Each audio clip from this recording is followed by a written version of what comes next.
পাকিস্তান ও আফগানিস্তানের মধ্যে সীমান্ত সংঘাত নতুন মাত্রা পেয়েছে। একদিকে ড্রোন ও বিমান হামলা, অন্যদিকে পাল্টা আক্রমণ।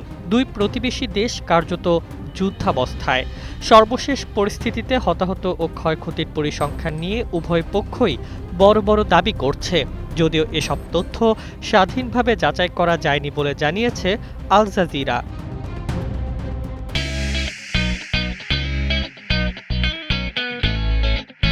পাকিস্তানের আন্তঃবাহিনী জনসংযোগ পরিদপ্তর দাবি করেছে, তাদের সামরিক অভিযানে ২৭৪ থেকে ২৯৭ জন আফগান তালেবান সেনা নিহত হয়েছেন, আহত হয়েছেন ৪ শতাধিক।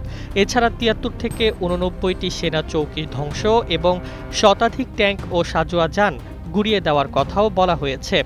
পাকিস্তানের ১২ সেনা নিহত ও ২৭ জন আহত হওয়ার তথ্য নিশ্চিত করেছে আইএসপিআর।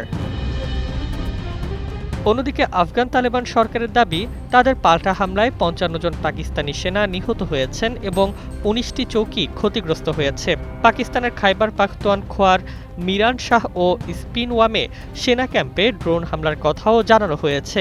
একটি ঘাঁটিতে অগ্নিকাণ্ডের খবর দিয়েছে আফগান গণমাধ্যম টোলো নিউজ। এদিকে সামাজিক যোগাযোগ মাধ্যম এক্সে ছড়িয়ে পড়ে আরেকটি বড় দাবি, আফগান বাহিনী নাকি পাকিস্তানের একটি F-16 যুদ্ধবিমান ভূপতিত করেছে। আগুনে জ্বলন্ত বিমানের ভিডিও ভাইরাল হয়। তবে পাকিস্তান ভিত্তিক ফ্যাক্ট চেক সংস্থা আই-ভেরিফাই পাকিস্তান জানিয়েছে, ভিডিওটি সম্পাদিত এবং কৃত্রিম বুদ্ধিমত্তা দিয়ে তৈরি। তারা বিমানের সিরিয়াল নম্বর ও গঠনে অসামঞ্জস্যতা খুঁজে পায়। পরিস্থিতি নিয়ে আন্তর্জাতিক মহলেও উদ্বেগ বাড়ছে। যুদ্ধবিরতির আহ্বান জানিয়েছেন অ্যান্তোনিও গুতেরেস। যুক্তরাষ্ট্র জানিয়েছে, তারা পরিস্থিতি নিবিড়ভাবে পর্যবেক্ষণ করছে এবং পাকিস্তানের আত্মরক্ষার অধিকারের প্রতিফলন সমর্থন দিয়েছে। দুই পক্ষের পাল্টাপাল্টি হামলায় বেসামরিক মানুষের হতাহতের ঘটনাও ঘটেছে। সংঘাত কোথায় গিয়ে থামবে, এ প্রশ্ন এখন পুরো অঞ্চলের সামনে।